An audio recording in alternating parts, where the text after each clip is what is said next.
அதாவது 45 நாள்ல 26 திட்டங்கள். வெக்கக்கேடு இதெல்லாம். அதாவது இதுல நான் எனக்கு படிக்கிறது கூட மனசு வரல, ஆனாலும் உங்களுக்கு கொஞ்சம் தெரிவிக்கணும். இன்னுயிர் காப்போம் நம்பிக்கை நம்மை காக்கும் 48.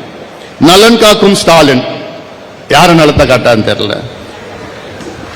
பாதம் காப்போம், இதயம் காப்போம், கலைஞர் கனவு இல்லம், அன்பு கரங்கள் திட்டம், அன்பு சோலை திட்டம். இது ஏதாவது கேள்விப்பட்டிருக்கீங்களா?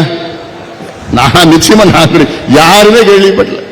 ஆனாலும் இது தினம் ஏதாவது அறிவிப்பு ஏதோ எழுதி கொடுப்பாங்க, அது படிச்சுட்டு போவாரு. அவருக்கும் என்னன்னு தெரியாது, எழுதி கொடுத்த அதிகாரிக்கும் என்னன்னு தெரியாது. அதுக்கு நிதியும் கிடையாது, எதுவுமே கிடையாது. ஆனா மக்கள் ஏமாந்துருவாங்கன்னு இவங்க நினைச்சிட்டு இருக்கிறாங்க. ஏமாற போவது இவங்க தான். தோழி விடுதியா, குறு சிறு நிறுவனங்களுக்கு கடன் உத்தரவாத திட்டமா, கலைஞர் அனைத்து கிராம ஒருங்கிணைப்பு வேளாண் வளர்ச்சி திட்டமா, கலைஞர் நகர்ப்புற மேம்பாடு திட்டமா, உங்களுடன் ஸ்டாலின். தினம் தானே ஸ்டாலின் அவர்களை உங்களை டிவியில பார்க்கிறோம். ஒரு அறிவிப்பு ஏதோ ஒண்ணு எழுதி கொடுத்து படிச்சுட்டு போறீங்க. கலைஞர் கைவினை திட்டமா, உள்ளாட்சி அமைப்புகள், அயோத்தியதாஸ் பண்டிதர் குடியிருப்பு, தொல்குடி திட்டம், டாக்டர் கலைஞர் விளையாட்டு திட்டம், பேராசிரியர் அன்பழகனார் கல்வி திட்டம், பேருக்கு குறைச்சல் இல்லை.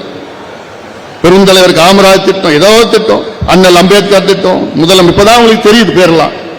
தேர்தல் நெருங்க முதலமைச்சர் தாய் மாணவ திட்டமா, முதலமைச்சர் கிராம சாலை மேம்பாடு. இது ஸ்டாலின் அவர்கிட்ட கேட்டாலும் தெரியாது.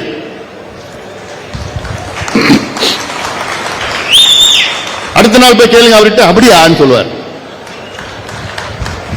கல்லூரி மாணவர்களுக்கு மடிக்கணினி திட்டமா, உங்கள் கனவை சொல்லுங்கள். அதுதான் எனக்கு ரொம்ப பிடிக்கும்.